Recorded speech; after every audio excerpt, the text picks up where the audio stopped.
there's a balance of powers because Trump also owes a lot to the religious right, the Heritage Foundation, the traditional Republican extremist base. And while they have a lot in common with these tech oligarchs, they also have some key differences. What they have in common is they hate taxes, they hate the social welfare state, they don't like democracy when it means everyone can vote and they don't win, and they don't like diversity, equity, and inclusion. They don't like gender equality. There's a lot of, they don't like LGBTQ rights. There's a lot there they have in common. I think they have a temporary alliance of sorts, and they have things in common. There's a struggle for power going on. They need the tech bro money and the tech bro technology, but they don't necessarily want these guys to be in charge. They want to be in charge. Hello, and welcome to tonight's Commonwealth Club World Affairs program. I'm Zusha Ellenson. I'm a national reporter at the Wall Street Journal, and I'm the co-author of American Gun, The True Story of the AR-15. Tonight, you got a special treat. I'll be talking with Gil Duran. Come on. He's a longtime reporter and editor for publications including the San Jose Mercury News, the Sacramento Bee, and the San Francisco Examiner. He was also a spokesman and political strategist for Jerry Brown, Dianne Feinstein, Kamala Harris, and pretty much every other major Democrat you've ever heard of out of California. He currently writes the Nerd Reich newsletter about the tech authoritarian politics of Silicon Valley plutocrats. And he's the author of the forthcoming book, The Nerd Reich, Silicon Valley Fascism and the War on Democracy. Gil, welcome. Thank you.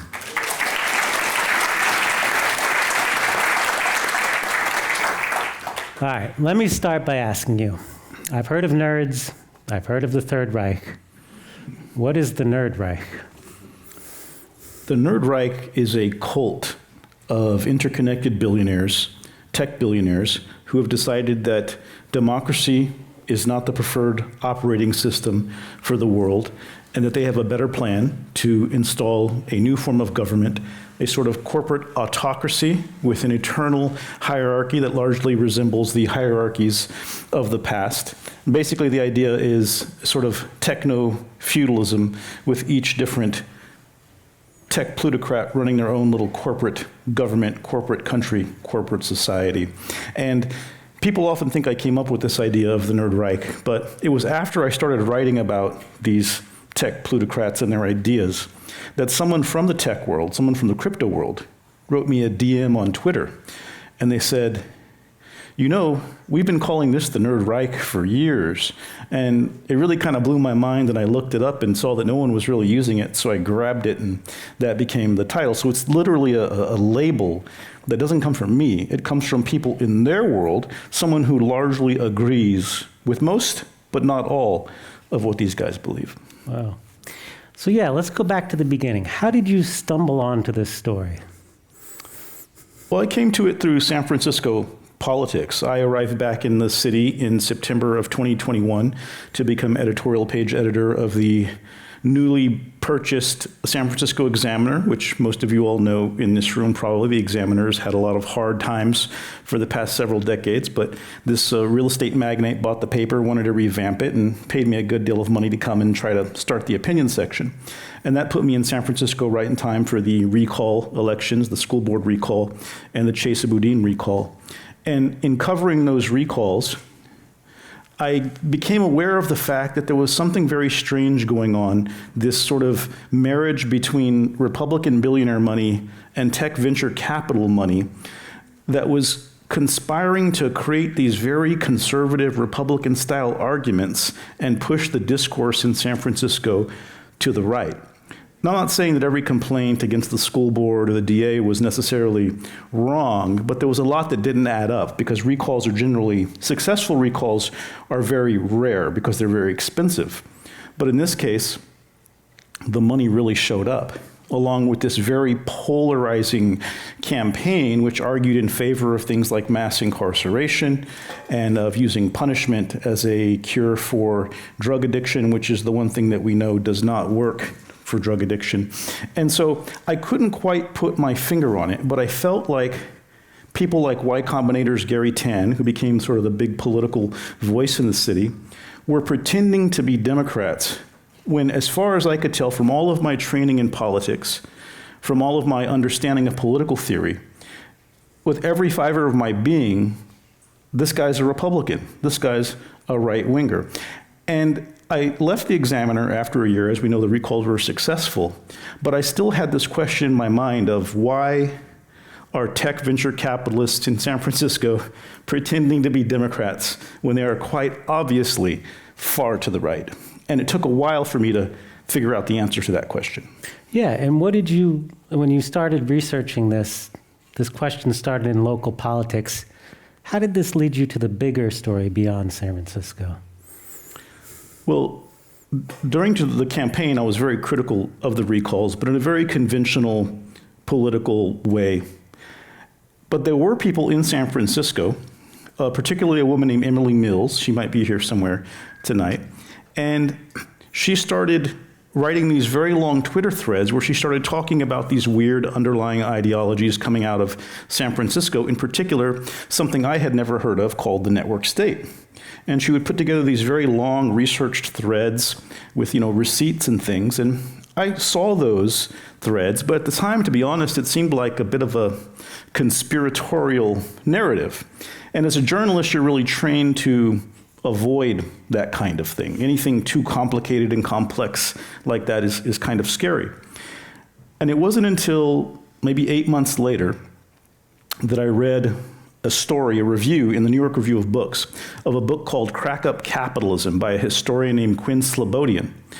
And that book tells the history of all of these plans for capitalists through the past several hundred years to try to create these plans to exit society, to create their own countries and territories, to escape from democracy, to escape from taxes, to escape from laws. And in that book, Quinn Slobodian talks about the network state and about these ideas in Silicon Valley. And then suddenly it was sort of a moment where I was like, wait, all that stuff Emily Mills was tweeting about is real? And it was then that I went and immersed myself in this stuff and listened to their podcasts, read their books, read the books that they mentioned in their books, and that became the basis for my 5-part series in The New Republic, where I talked about the emergence of this new far-right, nerd-Reich ideology, which some call the Dark Enlightenment, and some call the neo-reactionary movement, and others call the network state. Yeah, so let's talk about the network state. Where is it? What is it? Who lives there? Well, some people would say we're in it right now. The network state is this idea that democracy is an outdated software system, and the United States is not a particularly special country, and that what the future is going to be is these new territories ruled by corporations, and each will have a different corporate government, but all these tech oligarchs who rule them will have a lot in common. And there are two ways to create this new sort of tech government in the world. One is you go buy a plot of land somewhere and you create a new city or territory or country, and that's how you do it. Maybe you negotiate with some poor country to give you a piece of land. Over time, you gain sovereignty from that country or territory. The other way to do it, and that version is called exit. So there's this idea, more popular in Silicon Valley, is called exit. We leave democracy. We create a new form of government elsewhere. The other version of it is called voice. And voice is when you use your money and your power and your influence to take over existing governments and territories and reform them to become like network states. And I would say we're seeing the pursuit of both right now. And what interested me as well, back in 2022, 2023, is while I was trying to figure out what was happening in San Francisco, which Gary Tan of Y Combinator himself said was a form of using voice to take over San Francisco in alignment with the idea of the network state movement, was that there were these billionaires trying to build this big new city up in Solano County.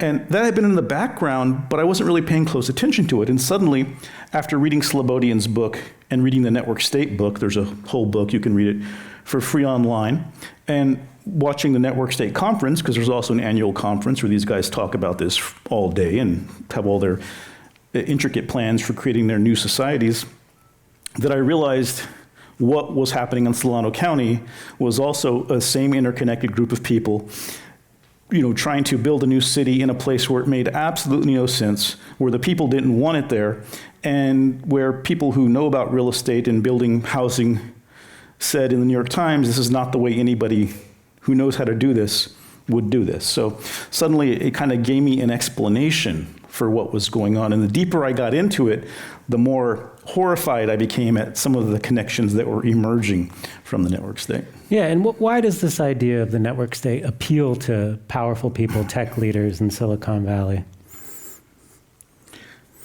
Because it gets rid of democracy. And it means they no longer have to answer to the majority of people, and that they can make the rules, and that they can amass as much wealth as possible without having to pay any of it back to the society that allowed them to create that wealth, to the systems and the infrastructure and the people who helped them to create that wealth.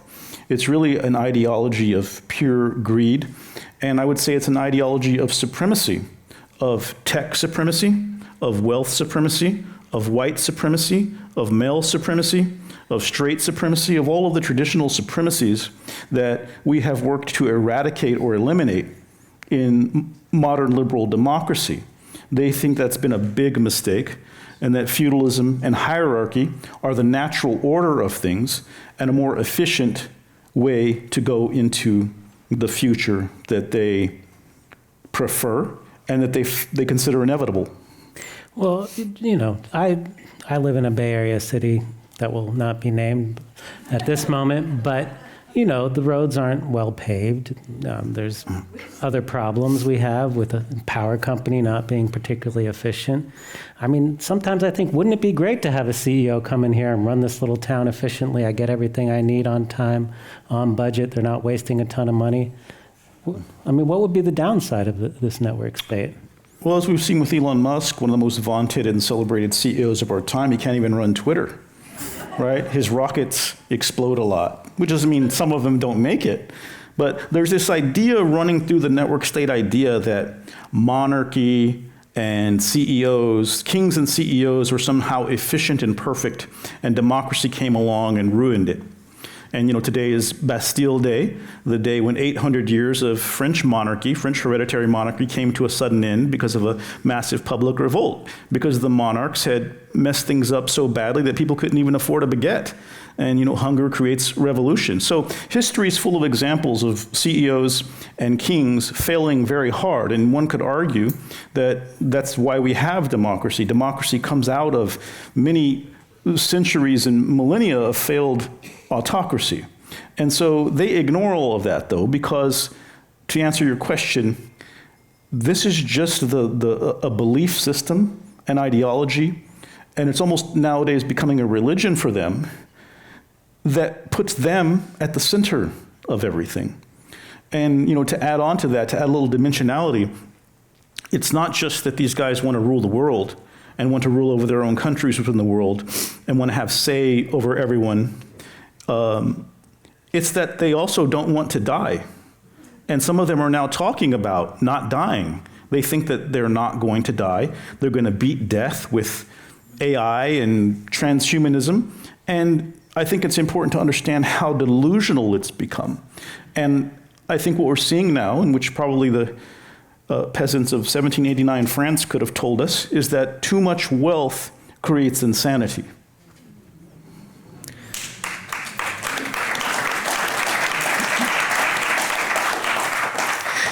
All right, so let's talk about some of the important people, characters in this movement. And let's start with a software developer who blogged under the name Mencius Moldbug.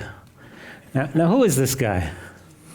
Mencius Moldbug, his real name is Curtis Yarvin, and again, starts here in San Francisco, a San Francisco computer programmer who in the early 2000s started blogging under this weird pseudonym about how democracy was a dumb idea and that obviously a sort of corporate monarchy would be the preferred governing system for a just and efficient and orderly world.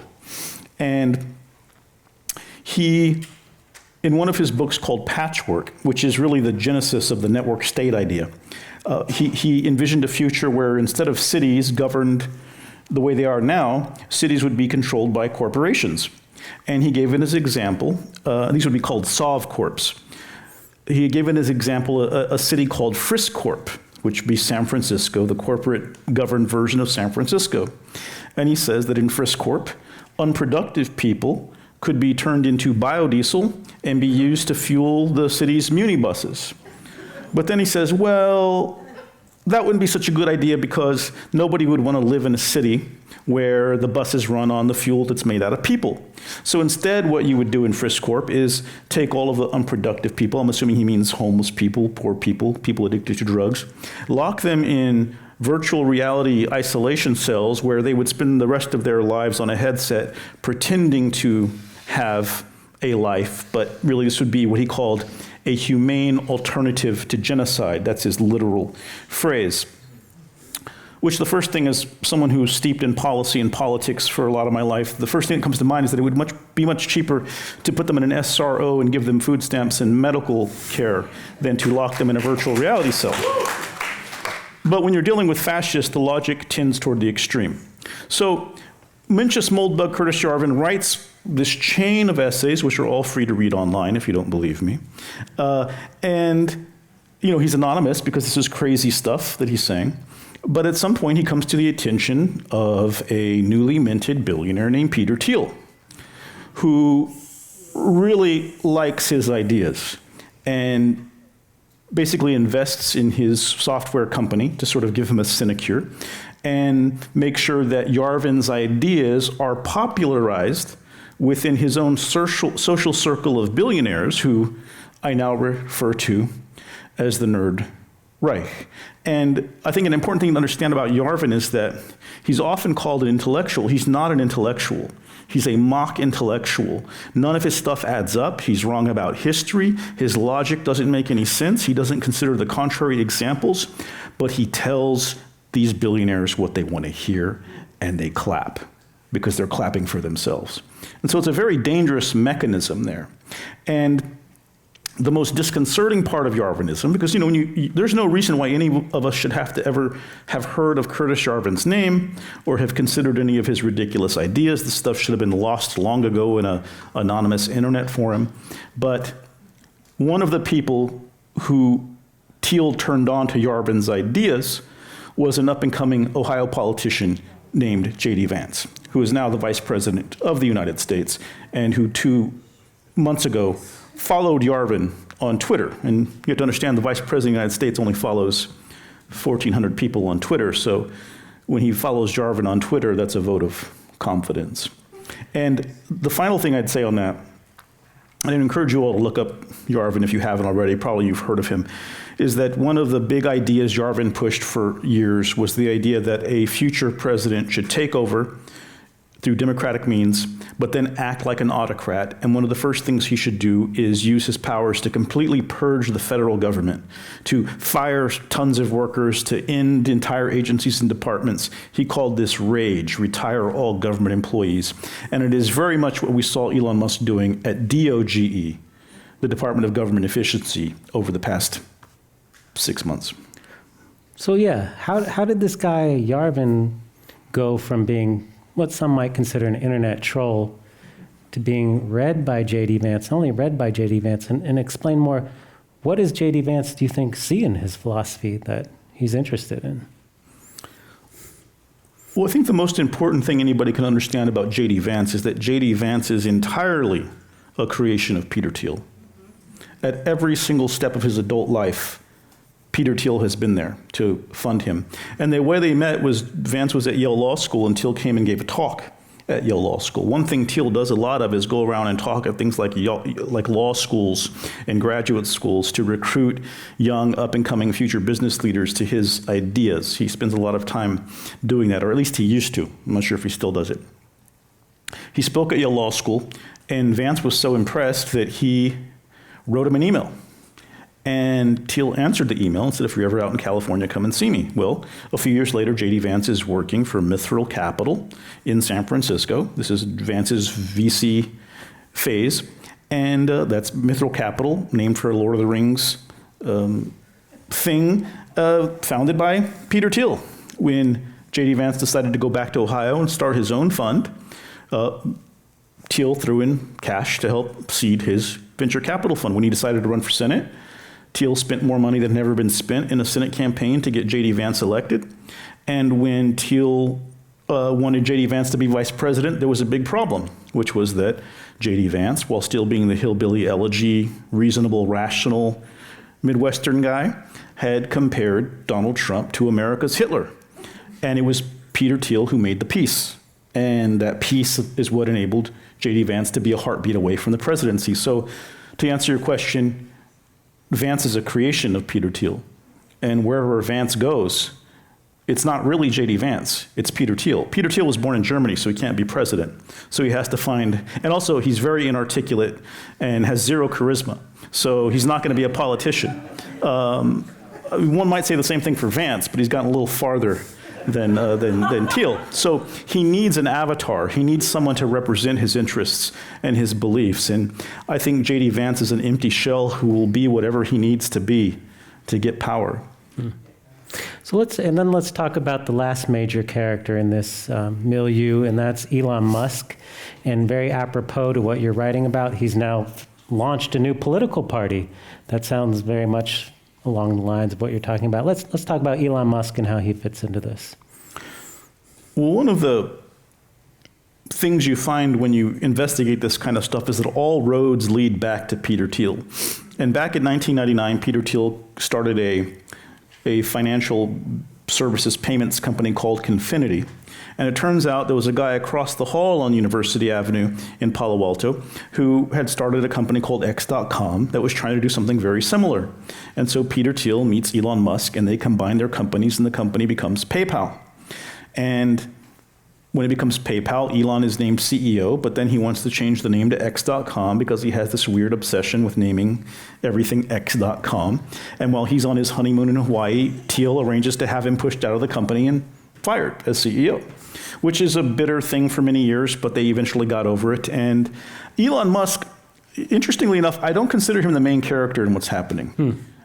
Elon Musk has his own special power and a certain creativity that has gotten him pretty far, that has made him the richest man in the world, except for perhaps Vladimir Putin, but that's not official. But what Elon does is like to insert himself in the middle of things in a very loud, chaotic way. And he also shares some of these ideas, like this idea of going to Mars or whatever. And they've been really good at getting in there and getting government contracts to, he's rich largely thanks to government contracts and subsidies. A lot of it coming from Democrats, by the way, when Elon Musk seemed to be sort of a slightly positive, climate-interested guy that seemed like a good person back in the day.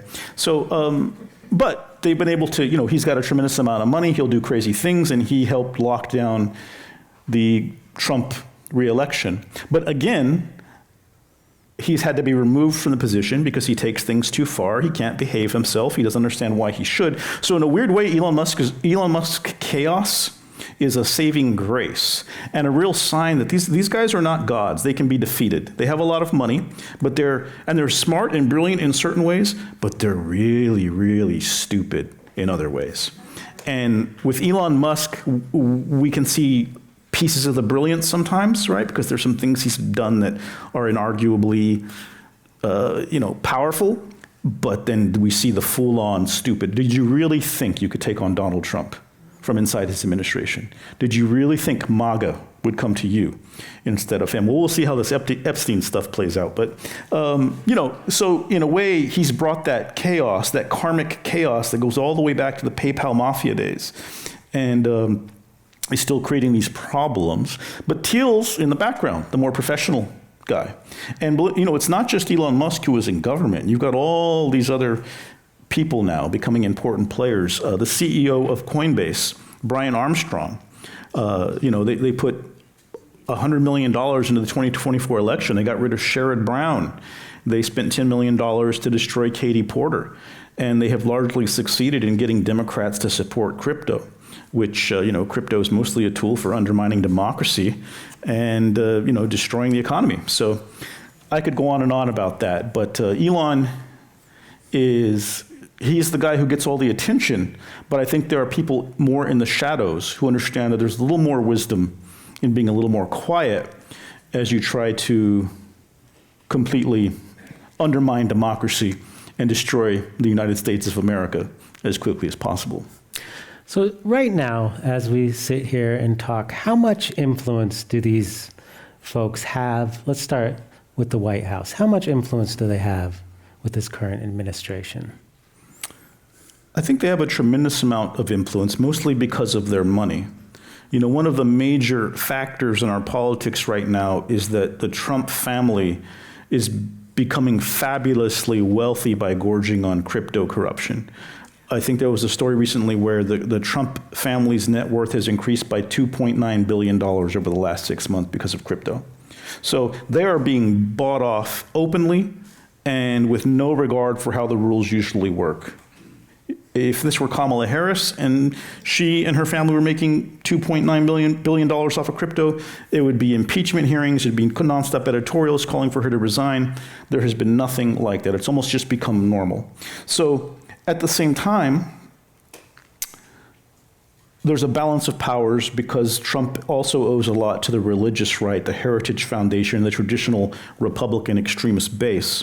And while they have a lot in common with these tech oligarchs, they also have some key differences. What they have in common is they hate taxes, they hate the social welfare state, they don't like democracy when it means everyone can vote and they don't win, and they don't like diversity, equity, and inclusion. They don't like gender equality. You know, there's a lot of, they don't like LGBTQ rights. There's a lot there they have in common. At the same time, people on the right wing are largely dependent on religious conservatives, and the tech bros generally don't believe in God. They believe they are gods or are going to be gods. And so this is a pretty big schism. And unfortunately, the only person really pointing this out is Steve Bannon, who's been sort of telling on them and saying these guys want to be transhumanists and they want to create the network state. And so, but the media has been very hesitant to wade into these things. So while they have I think they have a temporary alliance of sorts, and they have things in common. And, you know, there are people who, I'm not a person who believes in grand conspiracy theories because I worked in politics too long. And even if you have a group of 3 people who are working on the same team and of the same party, they're going to fight and have rivalries, and they're going to dislike each other, and they're going to struggle for power against each other. So there's a struggle for power going on. They need the tech bro money and the tech bro technology, but they don't necessarily want these guys to be in charge. They want to be in charge. So I think there's some fractures there, but at the same time, we have seen them come together in some strange ways. The whole purge government thing was in Project 2025. You know, a decade after it was in Yarvin. So I'm not exactly sure how they did this, but somehow they came together to collaborate on some things and push some common interests. But I think there are some points where they're going to diverge, and in those divergences, it would be nice if there was some kind of opposition party capable of exploiting that tension and pushing the country back in a better direction. Which party are you talking about? I'm not sure. Is there an opposition party in the United States? Another thing they seem to have coalesced around is attacking elite universities and the media. Tell me where that sort of idea generated in the Silicon Valley nerd right? Sure. Well, they hate knowledge. They hate the idea of objective truth because so often it disagrees with what they want the world to be. You know, they want to be in control of knowledge. And so Yarvin has this idea that there's something called the cathedral, which is the media, academia, establishment, political institutions, and that it largely guides and drives what really happens more than any democratic vote does. That the bureaucracy in government, for instance, is more important than the elected officials, which is why you have to purge the bureaucracy. And so basically, they don't like the way society is formed, and they don't like facts that disagree with them. And they, as with most fascist regimes, want to get rid of anybody who's smart enough to understand what's going on and articulate enough to explain it to other people. And so you see them trying to undermine the legitimacy of the media, arguing that disinformation should be equal to facts. I mean, this is literally what the Republican Party is saying now, which is that it's immoral to fact-check disinformation or to call something disinformation. You can't do that. That's against the rules. That's against free speech. Meanwhile, they are banning speech. They're banning mentions of climate change in government documents and websites. They are literally the party of the suppression of free speech. But they cry that you're suppressing free speech if you try to say that certain things aren't true, you know? It's this very upside-down, twisted game that they play. So you want to undermine academia, you want to undermine journalism, you want to undermine truth in order to have an ignorant population that does not know fact from fiction, and then you have a society that you can easily more seize control of and exert authoritarian control over. Right. And another issue they seem to be having a bit of influence on is this whole issue of crypto and our monetary policy and all that. There's a big bill coming through Congress on that. Explain what's going on there and how these guys are trying to sort of shape the future of money in our country. Sure. Well, to understand a lot of this, and I've just spent the weekend rereading this book, and I'm writing a chapter of my book that focuses on this right now. So in 1997, there was a book published called The Sovereign Individual. Not a lot of people read it, but a lot of influential people in Silicon Valley read it. And the thesis of The Sovereign Individual was that in the 21st century, the information age, the major result of technological advances would be the mass disappearance of most jobs. And this mass disappearance of jobs, because of artificial intelligence, essentially, would lead to widespread economic decline and chaos that would result in the eventual collapse of most nation states and nations like the United States. But that while these gyrations were taking place, the people who were making money off of these emerging technologies that were swallowing all of the jobs would be able to use something they called cyber currency. This is in 1997, remember, before anybody, 10 years before Bitcoin was invented. These so-called cognitive elites would be able to use cyber currency to start exfiltrating their wealth out of the system, thereby hastening the decline of democracies as they're running out of funding because the billionaires are all using cyber currency to hide their money. And that in this aftermath of the collapse of nation states would be the rise of these new tech CEO-ruled entities that would become the new governing structure. These network societies would become the governing structure of the world after that. And this book had such a profound effect on Peter Thiel.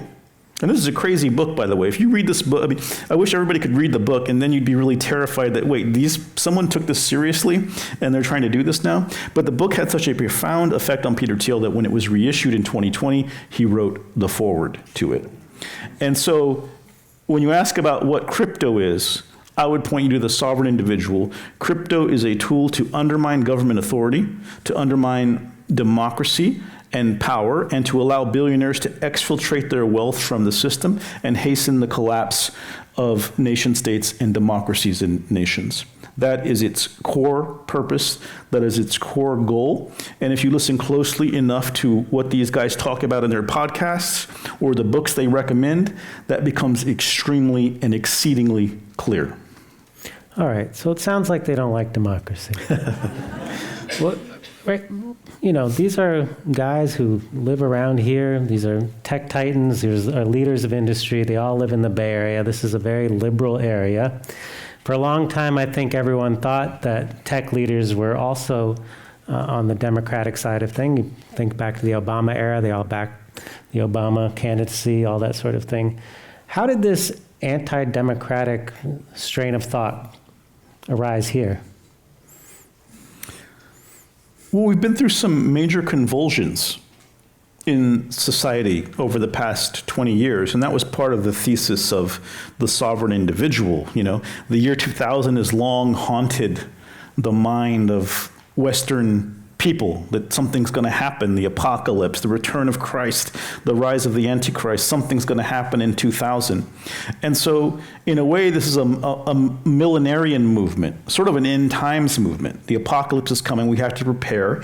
And if we prepare, we will be among the chosen who get to rule over the new world, the paradise that will come after that. And in many ways, this mimics a religious idea that most of us are quite familiar with. And I think what some of these guys have seen is all of, you had the Y2K bug, which kind of didn't happen because people raced to get ahead of anything going wrong. Remember when the clocks were going to turn 00 and all the computers were going to break, and some people say, oh, that was overblown, but there was a lot of money spent to prepare for that and make it not happen. Then you had the election of 2000, which really ripped apart the fabric of this country because a lot of us felt the election had been stolen and that democracy had been damaged severely by that. And then you had 9/11, right? Completely, again, we're living in terror and fear and chaos and war. Then you have the financial crisis of 2008, when suddenly it seems like our whole economy could collapse and everyone loses their homes, and now we have homeless people everywhere in tents, increasingly. And then you have the Me Too movement, which completely changes the way that men can behave in public, and this is very upsetting to a lot of certain kinds of men. And then you have the George Floyd protests, where people are rising up to say police don't get to just kill black people in front of us anymore. And then you have the pandemic. And I think that these guys saw, especially with Me Too and with George Floyd and the pandemic, this movement toward massive changes against white male wealth power. In the pandemic, for a while there, we had to act collectively to protect all of our health, especially the health of the most vulnerable. And not only that, we were all alone and isolated and with our thoughts for long stretches of time. And I think a lot of these guys went totally crazy during the pandemic. And it turns out now we're finding out they had all these signal chats, and who knows how much ayahuasca and ketamine was being consumed. And they come out of this completely radicalized and ready to put into action these ideas with nothing to stop them, right? Well, the holes in their brains mean sedition is a very dangerous crime to try to commit. The penalties are pretty high for it, and that's another way to look at some of what's happening right now. And I think that they have looked at the first part of the 21st century and seeing that something is going to disrupt this, and we're going to be the ones to disrupt it, right? It's all up for grabs. It's a jump ball. This could all fall apart. We've seen a few times how our reality can completely disintegrate, and then we have a new reality after it. Of course, that's always been true through history. There's always innovation. There's always technology. There's always bad things that happen. There's famines. There's plagues. That's why we have religion lasts so long. There's always, the end time always seems to be arriving. But they have enough money now to push it, and they're pushing it really hard. So we've talked about a lot of kind of out there ideas, the network state, crypto, all this sort of thing. Are any of these things really happening now in the world? Let's take the network state. Mm-hmm. Is that something that we can go visit right now? Is that actually happening? Well, if you want to go to Honduras, to Roatan, there's a small network state there called Prospera, where a group of tech bros have a plot of land where they are conducting unregulated medical experiments, and where crypto is the currency. And they established this little settlement during an authoritarian regime in Honduras. And now the democracy has returned. The government of Honduras is trying to expel these guys. And they're suing the Honduran government, Prospera is, for $11 billion as we speak. And investors include Thiel et al. There's also a company called Praxis, headed by a 29-year-old guy named Dryden Brown, who's a college dropout. And he claimed that he has $500 million in funding to build a new city, funding from the usual suspects, Thiel, Sam Altman, Andreessen, Balaji Srinivasan, the guy who wrote the Network State book. And at first it was going to be built somewhere in the Mediterranean. And then suddenly they were trying to build it in Greenland when Trump was talking about taking over Greenland. And now they're talking about building it near Vandenberg Space Force Base. So the location keeps shifting. And then a few weeks ago, the CEO of Praxis, this 29-year-old college dropout, had a meltdown during the Pride Parade in New York and went on this anti-gay rant, and has been silent ever since because a lot of the funding for Praxis is actually coming from gay tech CEOs. So I wrote a piece about that, like something's going on here. You don't want to go against gay pride if you're getting funding from some of these dudes. The other thing I would say to watch out for is that Trump has been talking since 2023, and it was in his 2024 campaign plan, about building something called Freedom Cities. And the idea is you're going to have a contest to build these 10 new cities around the country on federal land where corporations would get to write their own rules and, create a new prosperous frontier, whatever that means. And the media has mentioned that freedom cities are in the agenda. They mention it. No one ever explains what the heck a freedom city means, where the idea comes from, or why we need them. There's just zero context in the American media around freedom cities, except for that I have supplied with my own small platforms. But that is the network state. And a few weeks ago on social media, you had Brian Armstrong, the CEO of Coinbase, who's a big network state guy, overtly spoke at the conference, said if you're going to build a network state, build it with Coinbase, which is this crypto exchange. And Palmer Luckey, who's the head of Anduril, major government military contractor, drones, warfare, were on Twitter urging Trump to build a freedom city at Guantanamo base in Cuba and urging him to make good on this promise. So when you hear people talking about the need to build these new cities, that's what that is. This is this new corporate form of government. They're trying to get a foothold. They're trying to negotiate with Trump to let them do it. And I don't think Trump is really aware of any of this stuff, but he is a real estate guy, and they'll put something in it for him. And by the way, Trump has also talked about turning Gaza into a freedom zone and said, look, it's all gone. We can just go there and build it. And he put up some AI images of a Trump hotel and casino in Gaza on the beach. So he is aware on some level that there's a real estate deal to be had with these tech bros. And I think that's the level of his, so they got to work him to try to get that. Though, there was a big defeat for these guys. They try to get this thing into the budget about selling off all these public lands.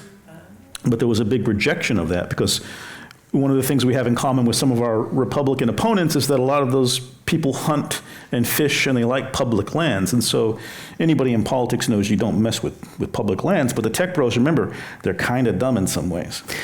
So that leads me to my next question, and this is this is what I really want to talk to you about. I mean, Gil is one of the most skilled political operatives I've ever met.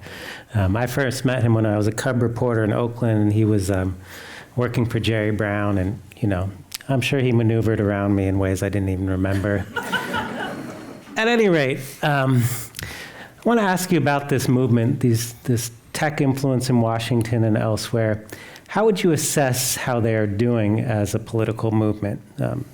Say they were going to hire you as their, campaign manager or something. I mean, what would you tell them? Well, I would tell them to read about the French Revolution. Because I know it's easy to feel powerless and to feel like these guys have all the money and all the power and all the surveillance and all the technology. But at any moment, we can just say no and raise hell. And there are a lot more of us than there are of them. And I don't feel afraid. They should feel afraid. So that's what I would say to them. Wake up while you can, Yeah. In looking off into the future, what do you think is going to become of this movement? Do you think it will be successful? Will Elon Musk be able to establish this third party of the gray tribe, of the sort of libertarian folks who are supporting low taxes, low regulations? They're not social conservatives, that whole thing. Is that going to be something we see going forward? I think the biggest danger is that they will also co-opt the Democratic Party, which is very weak and very vulnerable to corruption. These guys have a lot of money. They could give everybody in Congress $10 or $20 million and make it all back in crypto scams next week. And I do see even people I respect, like Alex Padilla, who was also a Senator Feinstein staffer, or Adam Schiff, who's chief of staff, started as my intern. They're going for the crypto stuff. They're voting for it. They're speaking that lingo. And that's a problem when people of that stature and that magnitude can be co-opted by this money, or at least by the fear that the money will be used against you. So my biggest fear is that they'll fail with the Republicans, but that the Democrats will continue to try to pretend that Silicon Valley is all about innovation and we have no choice but to go along with it. Silicon Valley is not about innovation anymore. Silicon Valley is about fascism until further notice. And so I think that's a big problem, getting Democrats to understand that.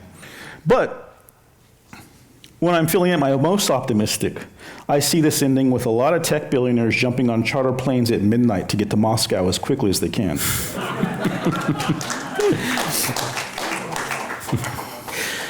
All right, so now I think it's time to start taking some questions.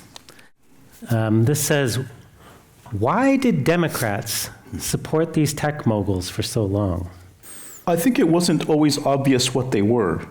And there was a period of time where they needed bipartisan support to get what they wanted. And there was a period where tech didn't seem to be a threatening political force, where they seemed kind of neutral. And they were going to improve our lives in cool ways and make it easier to shop online and to send an email. There was a lot of positivity that came with tech before we fully saw them mature into multi-billionaires with political ambitions. And so, Obama did a lot to help a lot of these tech people, but it was at a time when that seemed to be a way to spur American innovation and spread freedom and democracy throughout the world and all the things that a president's trying to do. And now we see that it was very naive to think that we could help people become that wealthy and powerful and that they would not try to take the power for themselves. Here's a question from YouTube, where hopefully a lot of people are watching. Is California Forever in Solano County a beta test for a network state? I definitely believe so. Because Balaji Srinivasan, the guy who wrote the Network State book, who knows Mark Andreessen, is close with him, is invested in several other projects that are network state projects around the world. Balaji Srinivasan said that California Forever is a network state project. Jan Sramek, the CEO of California Forever, denies it. But if you look at what's happening now, if you're familiar with it, California Forever was going to go on the ballot last year. They were going to try to get a vote of the county to support the creation of this new city, California Forever. But the polls showed that it was so unpopular, 70% of the population was against it. In fact, I called it the miracle in Solano because someone found a way to unite Republicans and Democrats in 2024. And it was against this billionaire dystopia project. And so they pull it from the ballot, even though they had a whole A team of all of Gavin Newsom's political advisors advising them. Well, they advised them to pull it from the ballot because they were going to lose. And though they had acted as if they were going to seek this public support, they're now trying to pick off smaller cities and annex land and get these smaller cities to work with them to let them start building it. But the more dangerous thing is that Jan Sramek, the CEO of California Forever, has started to talk about the project as a matter of national security, that we have to build the American Shenzhen to compete with China.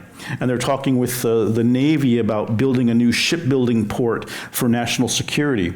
So I'm starting to see this national security framing creep in, which tells me that they're looking for a way to get Trump to say, for national security reasons, we got to build California Forever, and there's nothing you can do about it. And I don't know how much money they've got, but if they've got enough, there's a possibility. So that's, to me, it's no doubt that's what it is. By the way, and I haven't told this to anybody, but Balaji's contacts are open on Venmo, and Jan Sramek sent them, so they definitely know each other. It's a good investigative reporter. All right, here's another great question. Outside of the VC tech execs you mentioned, are there any on the left you would regard as similar? Bloomberg, for example, is a billionaire who donates to the left. What differentiates him from Thiel and his folks? Well, Bloomberg is not trying to destroy democracy, and I have my criticisms of Bloomberg. And some of my work in the past has been funded by Bloomberg, particularly defeating the tobacco industry's efforts to repeal San Francisco's ban on flavored tobacco products a few years ago. But yeah, that's the difference. There are a class of wealthy people in this country who believe in democracy and believe in heading toward a better future for everybody. I don't think all wealth is necessarily evil. But what we've seen is that there's this radicalization taking place in Silicon Valley, and not just in Silicon Valley. We've had right-wing billionaires before, and that there are people who believe that it is their destiny to end our system of government and institute a new one. And I don't put Bloomberg in that category, and I certainly disagree with him on a lot of particular issues and policies, but I have no doubt that he's somebody who wants to see this country continue and who believes that the system of government we have is not his to destroy. Right. All right, here's another one. The Elon-Trump fallout was dramatic. What do you diagnose as the cause? Is Thiel safe? Sounds like a TMZ question. I like it. Cause, drugs, and ego, too, right? There's a book called The 48 Laws of Power. It's a kind of a compendium of the history of politics and all the rules that apply. And number one is never outshine the master. Do not go against the boss directly. And Elon literally violated rule number one. And only because he has so much money and thinks he can get away with anything would he try a thing like that. I think that the other guys are going to be more professional about it. I think it gets more dangerous now. Elon made it kind of a circus. He also was so overexposing himself, constantly trying to take the mic. In politics, you actually don't want to be on everybody's mind all the time. People need a rest. You need to pop up with something positive you're doing and save your controversial things for different times. The only person who can get away with it is Trump. And one of our saving graces is that there's only one Donald Trump. Right? So the question is, what happens to MAGA after Trump? And these guys want to find a way to capture that, but as we're seeing, they really don't have the charisma or the belief system to do it. I think Trump may be unique. And at the beginning of the year, Peter Thiel wrote an op-ed in the Financial Times and promised that we were going to get all these revelations in the Trump era, including possibly who killed Jeffrey Epstein and if he died by suicide or not. And to me, the biggest revelation about Epstein so far has been that A, apparently they were lying about the client list, or they're hiding the client list, and B, that it turns out that Epstein had invested a lot of money with Peter Thiel, which was revealed by the New York Times on June 4th. So if MAGA knew who these guys are, I'd worry if I were them. Here's another one. How does our concept of the Nerd Reich apply to the 20th century magnates, J.D. Rockefeller, Carnegie, and others, whose reputation is seen more as philanthropy rather than corruption? Well, that's a really good question. Because there was definitely some corruption too. Right. But I think we had leaders who were willing to take on moneyed interests, who were willing to challenge the power of the capitalists and the industrialists and the robber barons, and make it clear that they would not get to turn this country into a corporate fiefdom. But history is a series of recurring fights and struggles that we have to go through in every generation.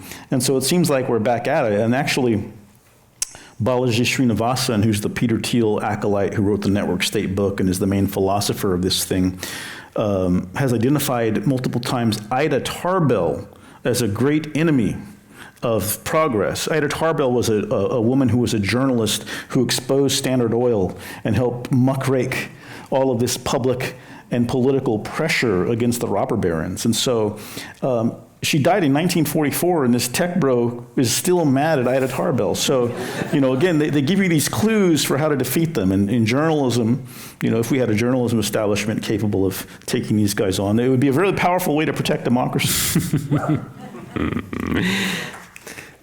All right, let's see here.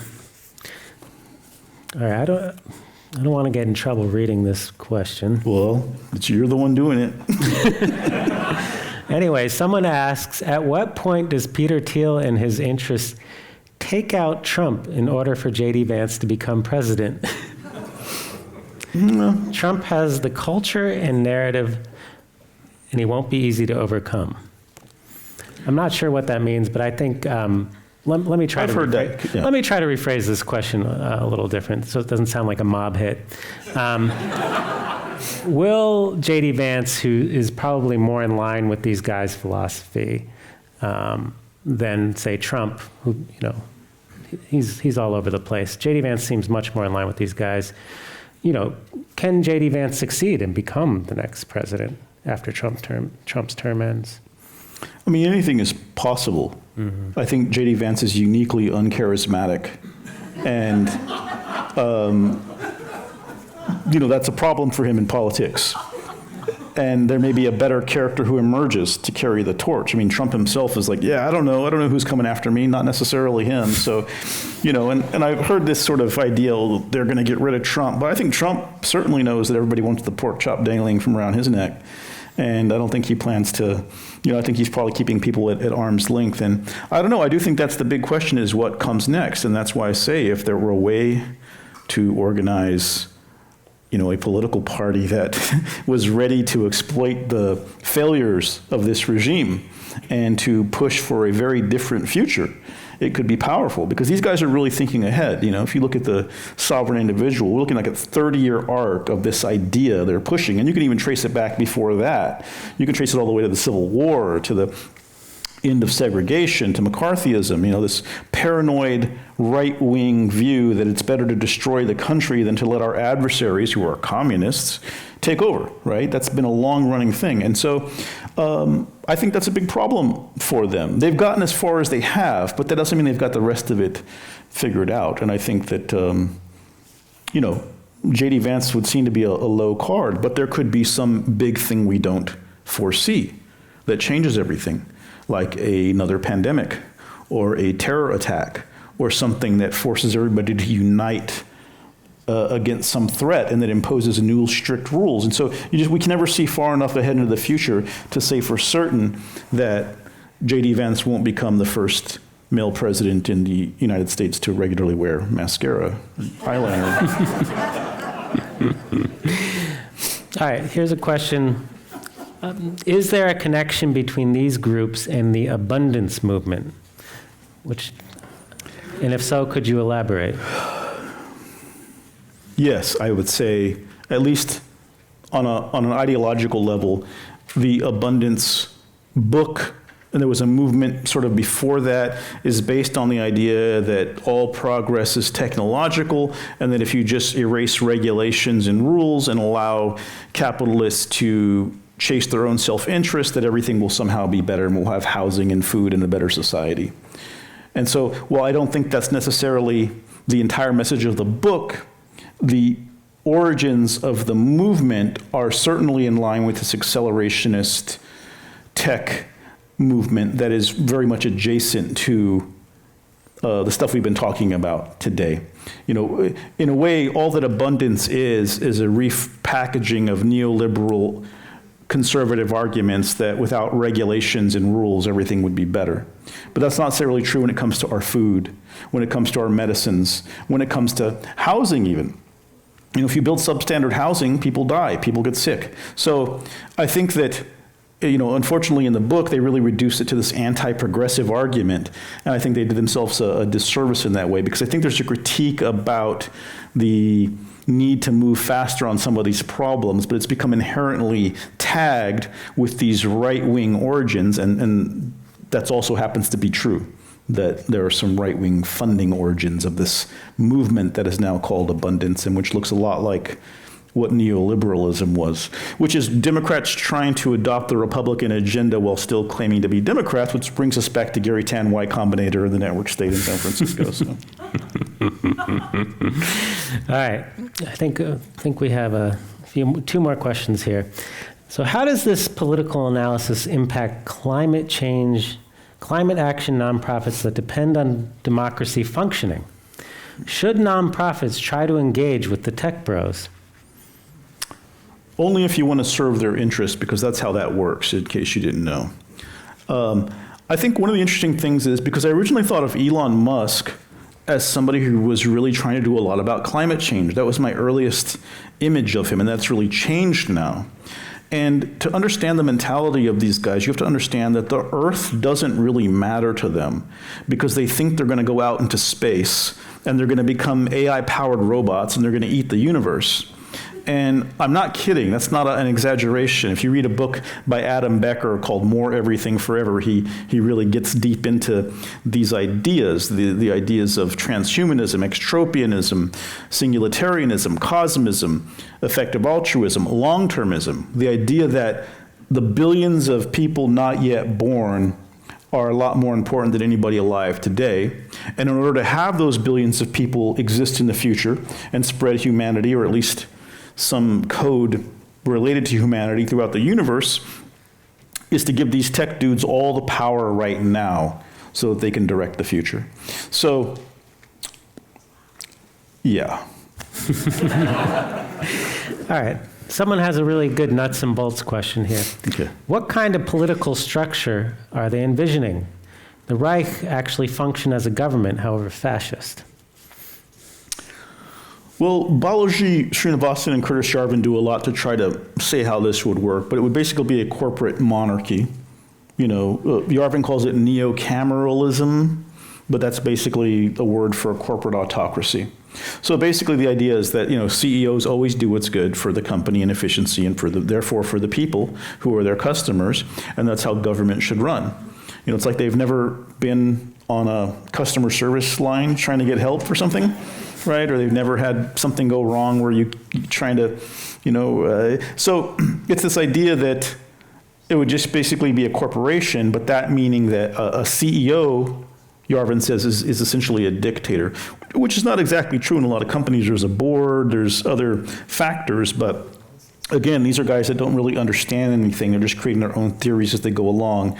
And I'd say it's just dictatorship. And there's different ways you can do a dictatorship, but that's what it is in the end. Right, right. So we have 5 minutes left here, and we have time for one last question. Which I'm going to ask since we had all your great questions and we exhausted them. But yeah, so I'm curious, you know, people, they've heard about all these wild ideas, they've heard about this massive influence, they've heard about the money. You know, what can people in this audience do, you know, if they want to impact this issue in any way? You spent your career in politics, you know, fighting for certain causes, fighting against other causes. If people come away from this either maybe disturbed, maybe excited by the idea, I don't know, but what can people do? I'd say the number one thing is to be aware of it and tell other people you know about it. A large number of people get their information from people they know.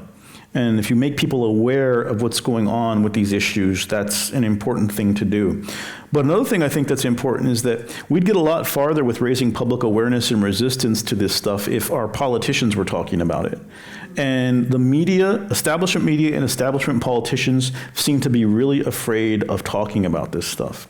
Slowly, they are starting to. You know, like Washington Post wrote a piece about Curtis Yarvin and his connection to Doge, and the New Yorker did a whole piece on him, and we're starting to see a little more of this idea trickle through.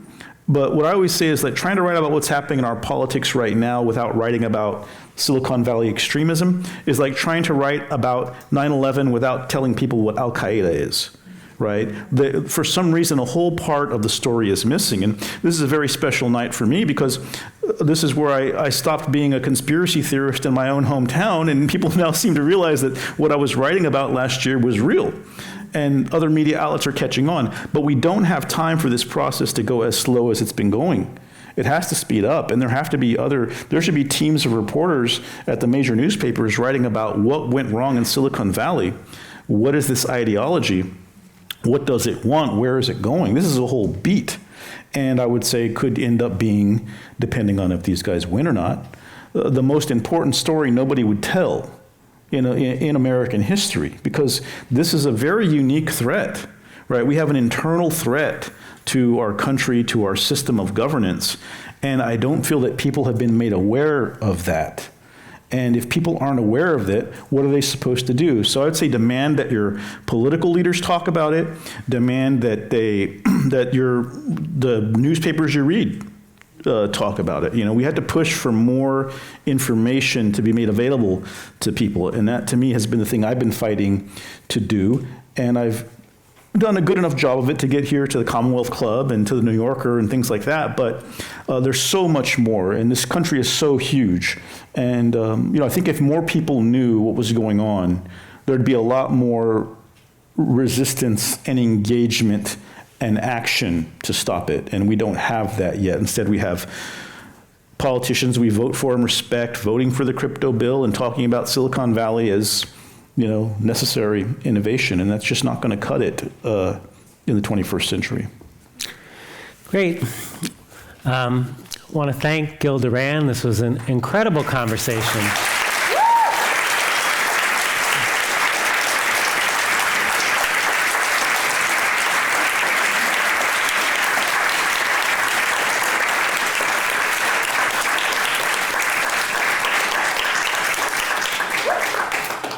You can read his newsletter at nerdreich.com. For more information about membership or upcoming in-person and virtual Commonwealth Club programs, please visit commonwealthclub.org. If you'd like to continue the conversation over a drink, you're welcome to join us in the lounge outside where there's a cash bar. All right. I'm Zusha Ellenson. Thank you and good evening. Great job.